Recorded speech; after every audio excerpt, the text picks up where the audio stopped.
may ginagawa. Anong tawag mo doon? Santo? Baka naman kasi tita Kendra mo yung masama ugali, kaya iniwan muna siya at wala nang kasal! No! Ay! Hayop ka! Napaka-gullible mo talaga. Sa pa-victim na babae niya, napaka-desperada talaga. Sa pagkakaalam ko, parang hindi naman siya yung desperado eh. Hindi ba ikaw? Dahil di ba nag-usap na tayo na wala nang kasala mga gaganap? Ano pang ginagawa mo rito? Hindi ba ikaw ang desperada ngayon? Talakay kayong malagay! Mamili ka. Yang babaeng higad na yan o ako? I knew it, Tyler. Kahit anong hiwalayan, ako pa rin ang babalik-balikan mo. Ako pa rin ang pipiliin mo. Ella! Maggie! Si Lenlen may emergency at siya yung involved. Si Lilian ang nagpapasaya sa akin. No. Hindi ikaw. No, Jaime, no. No, ako. Ako, Jaime. You cannot do this to me. You promised to marry me. You promised! You promised! Kendra, I'm sorry.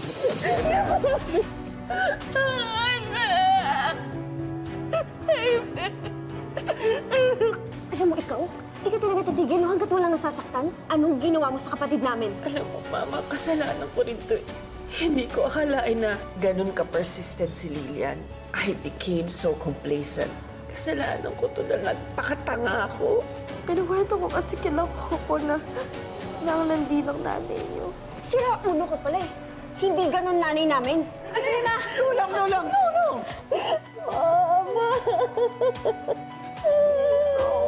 Bawiin mo yung mga sinabi mo tungkol kay nanay. Len, Mahi, Ella. Alam kong mali yung ginawa ko. Binabawi ko na yung mga sinabi ko tungkol sa nanay niyo. Natin. Alam mo, ingrato ko talaga eh. Ella, okay na. Binawi niya na. Kailangan malaman to ni Sir Hailey.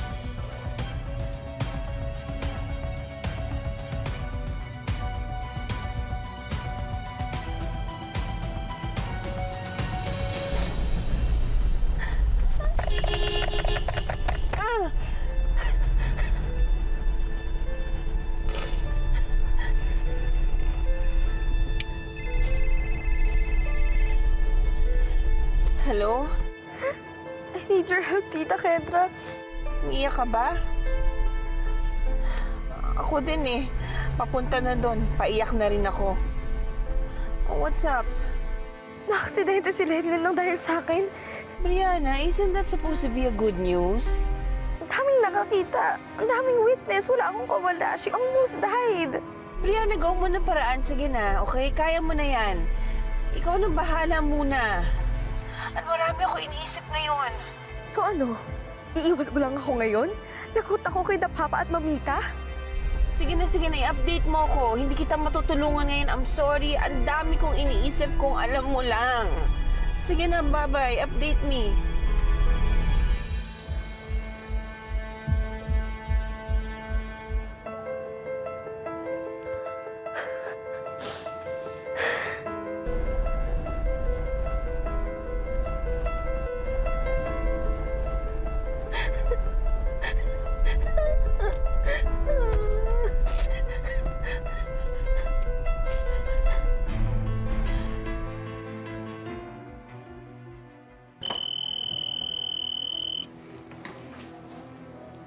Hello? Kent? Darcy, nasan ka? Kailangan ko nakausap. Ha? Bakit? Ano nangyari? Darcy, hindi ko na kaya. Alam mo, muntik ko nasaktan yung sarili ko kanina dahil sa ginawa sa akin ni Jaime. Please, kailangan ko nakausap. Asan ka? Okay. Okay, papunta na ako. Bye.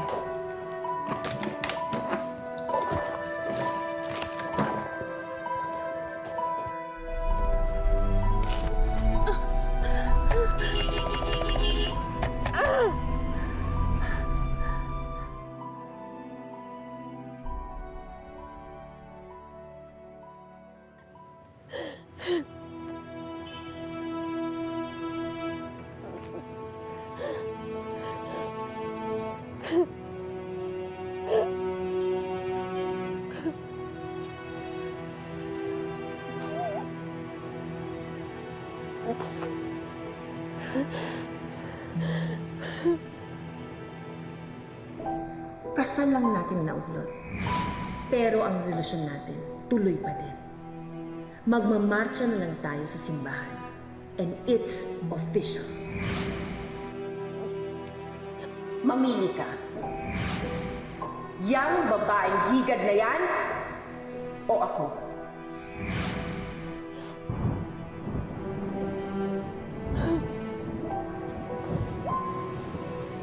Don't choose me out of loyalty, Jaime. Kung ano man ang nagawa ko for you and your family, but from day one na na-meet kita, minahal na kita. Ikaw lang, Jaime. Ikaw lang ang minahal ko ng ganito.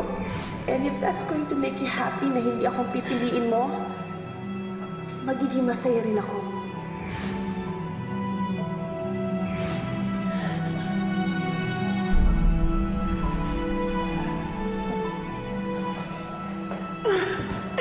I knew it, Jaime.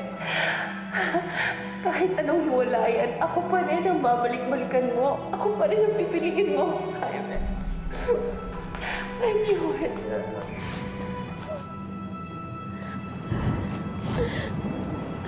Ano ba itong nagawa ko?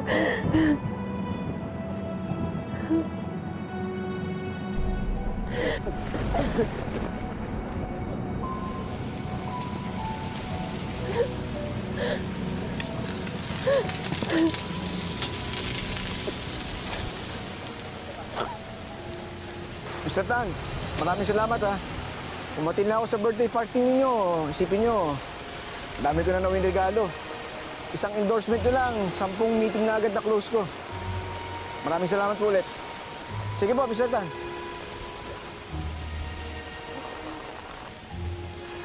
Iwan muna ako dito. Dadaan lang ako sa department store.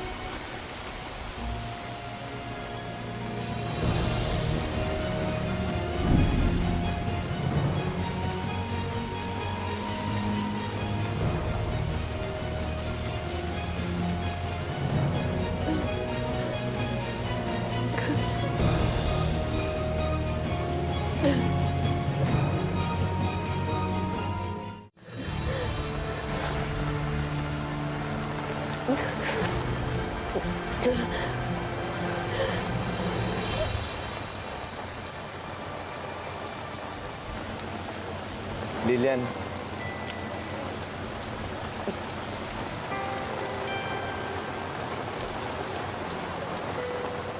Pwede ba kita makausap? Para saan? Para lalo na magkagulo? Jaime, hindi kaya ng konsensya ko na magkasira kayo ni Kendra na dahil sa akin.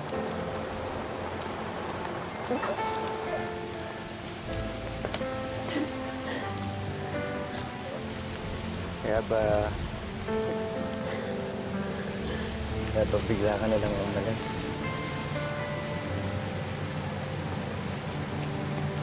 Kaya ba gusto mo nalang umalis ng gano'n-gano'n na lang? Alam mo, sa totoo lang, Lilian, hindi ka naman nakasira sa amin ni Kendra. Pero Jaime, hindi rin naman tayo magiging masaya eh. Kung iiwan mo si Kendra na umaasa lang sa'yo, aalis na lang ako. Kasama ko si Nanay at saka si Mai, lalayo na lang ako. Lalayo ako kasi ayoko ng gulo. Ayusin mo na lang yung pamilya pangarap mo. Alam mo, Lilian, hindi ko kayang gawin yun ng ako lang. Hindi ko kayang gawin yun ng wala ka. Ano? Alam mo, nung mamatay ang asawa ko, nung mamatay si Maita, isa lang ang pinangarap ko sa buhay nun. Sabi ko sana makasama ko yung mga anak ko, yung 3 anak ko. Mabait ang Diyos, binigay niya sa akin yung hiniling kong yun. Kahit wala na yung asawa ko. Eto ka ngayon, pinagtagpo tayo. Kaya siguro yun yung isa sa naging dahilan kung bakit nagkaroon ako ng pangarap ulit. Dahil sa'yo.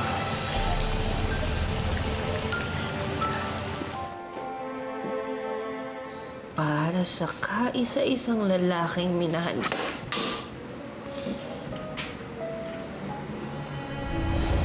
Tulungan mo naman ako mabuhay ulit. Turuan mo ako magmahal ulit. Tutulungan kita.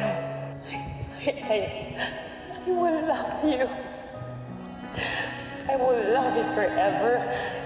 And I'll let you take away that pain. I will take care of you. Para sa status at buhay na pinangarap ko.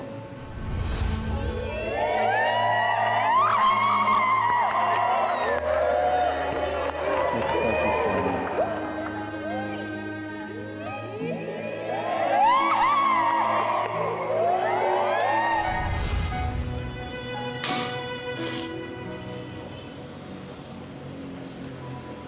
Para sa titulo na gustong-gusto ko. Buong buhay ko, binigay ko para sa pamilya nila.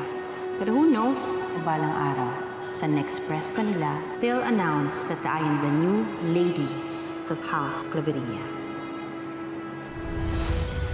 Lady Kendra Claveria.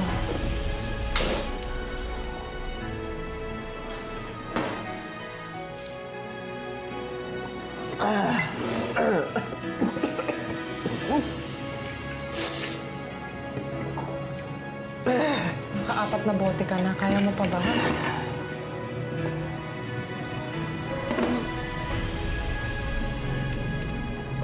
Wala akong pakialam kung ambutin pa ako ng umaga dito dahil wala naman ako nililook forward na. Sa totoo lang, yan, hindi ko na-expect na ikaw yung tipong babae na yung matapang, paglalaban lahat, lalo na yung pamilya, lalo na yung mga anak. Hindi ko na-expect na ikaw yun eh. Kaya siguro, alam mo, nung nakita ko yun sa'yo, yun siguro yung naging dahilan kung bakit nagmahal ako ulit. Jaime, alam mo, kung kinaya kong palaki yung tatlong anak mo, sigurado ako na kaya yung gawin ng mama mo. Alam ko din yan, pero siyempre, mas gusto ko kung nandun ka. Kasi gusto yun ng mga bata kung kasama ka namin. Kasi sa totoo lang, Lilan, ikaw yung nagbigay ng dahilan sa akin para maging isang mabuting ama para sa mga anak. Dahil nakita ko sa'yo kung paano ko maging isang mabuting ina para sa mga anak ko.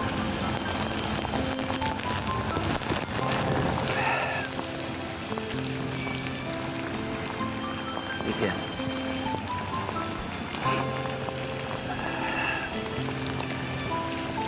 ikaw ang lahat ng dahilan ng to.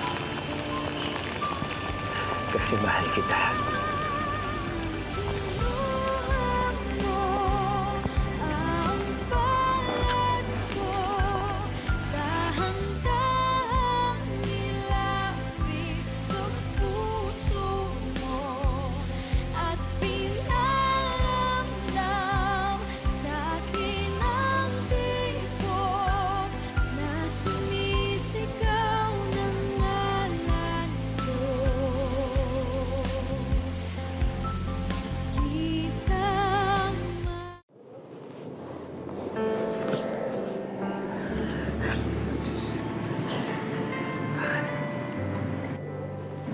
Totoo ba yung sinabi mo? Na mahal mo ako? Lilian, mahal na mahal kita. Paglalabang kita. Paglalabang kita kahit kanino. Kahit kailan. Kahit saan. Hindi ko hayaang may mangyari masama sa'yo. Ikaw ba, Lilian? Mahal mo ba ako?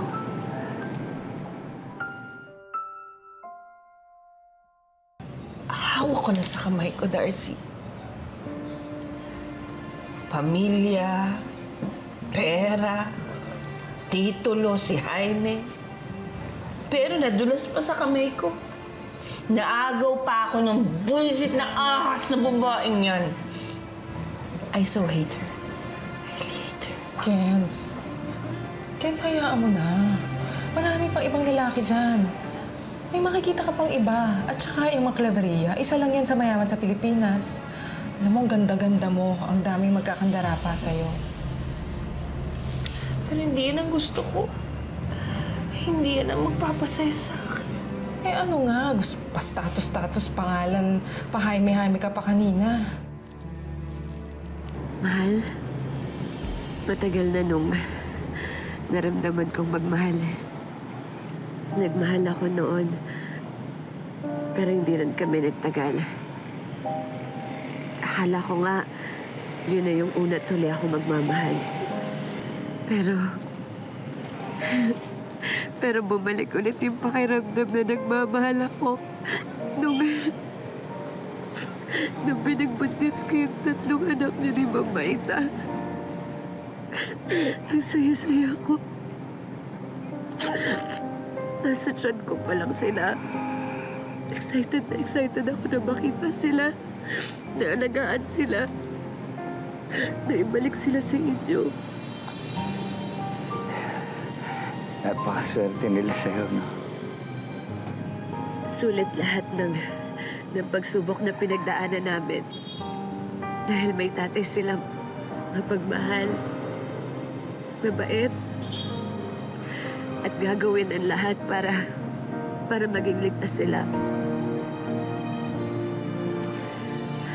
Masaya ako at kampante ako na iwan sa'yo yung mga bata dahil alam ko na nasa mabuti silang kamay. At kahit hindi ako ang totoong nanay ng mga bata, masaya ako dahil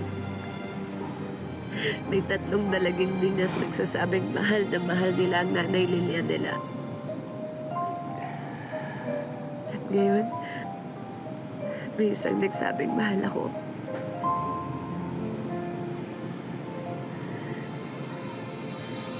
Jaime, mahal din kita.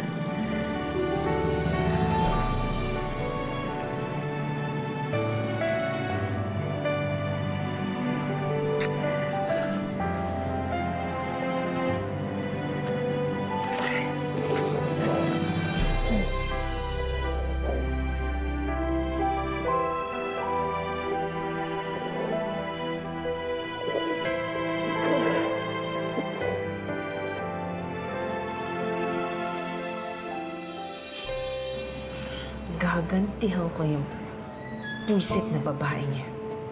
Itutuloy mo pa rin yung mga plano mo? Tuloy-tuloy ang laban, Darcy. Hindi ko titigil to. And this time around, it's Kendra version .0001. Ano? Oh, dahil yung dati, Kendra na walang ambisyon, wala. Wholesome, angelic, iba na ngayon. Yung iba uma-upgrade, ikaw tumo-throwback? Hindi ako magpapatalo sa babaeng pipitsugin na yan. Never.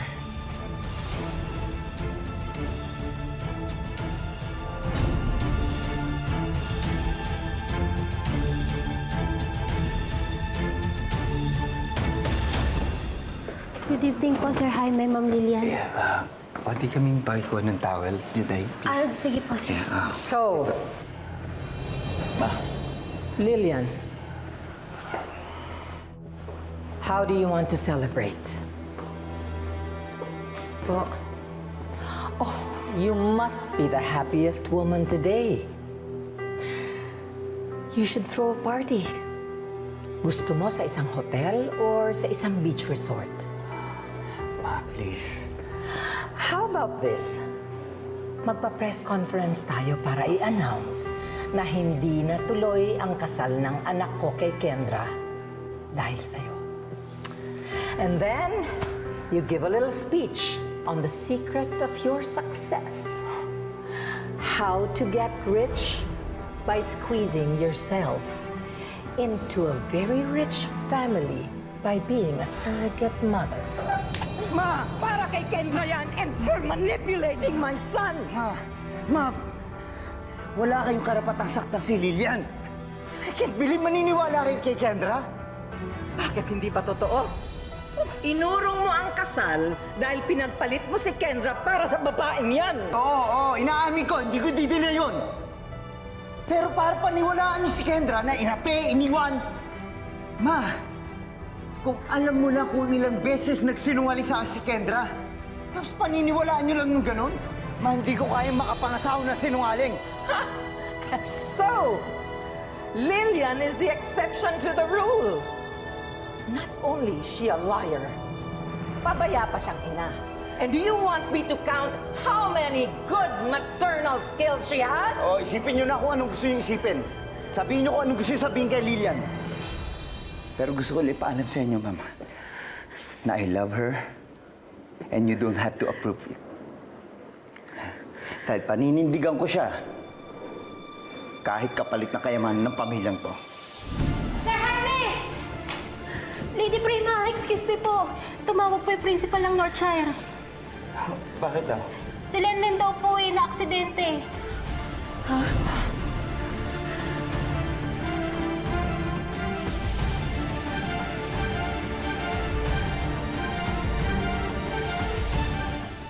I can't believe you, Brianna. Ikaw pa nagsimula ng gulong to? Di ba ilang beses ko na sinabi sa'yo na yung bibig mo magpapahamak sa'yo? What happened? Tama ako, di ba? Ngayon, may record ka na sa school. So what now? Let's just say na totoo yung mga pinagkakalat mo. Sis, Brianna, you are a claveria. Walang claveria ang chismosa. What happens in the family stays with the family. Kahit pagaano kalaking iskandalo yan. And you know what makes it even worse? Sarili mong kapatid ang inaway mo. My God, the poor Lenlen, she has asthma. Tapos aawayin mo? You should be the one taking care of them because ikaw ang panganay sa inyong tatlo. So, Brianna, alam mo naman ang magiging consequences ng mga ginawa mo, di ba? You're grounded. And we're so very disappointed kami ni Mama sa'yo. Papa, Mamita, sorry po. Alam mo, anak, hindi naman kami sinaktan mo eh. Yung mga kapatid mo. So why don't you apologize to them? Now. Now? You heard me.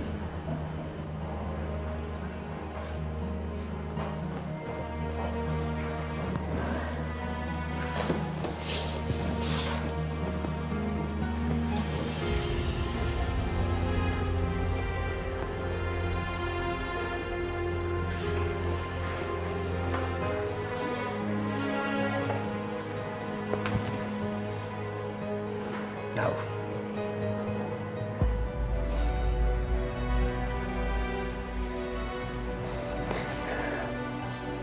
Mai, Eda, Lenlen, I am sorry. Please forgive me.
Hi mga kapuso, for more updates on Prima Donnas, just subscribe to GMA Network YouTube channel and don't forget to hit the bell button to get notified on our latest upload. So thank you mga kapuso, maraming salamat.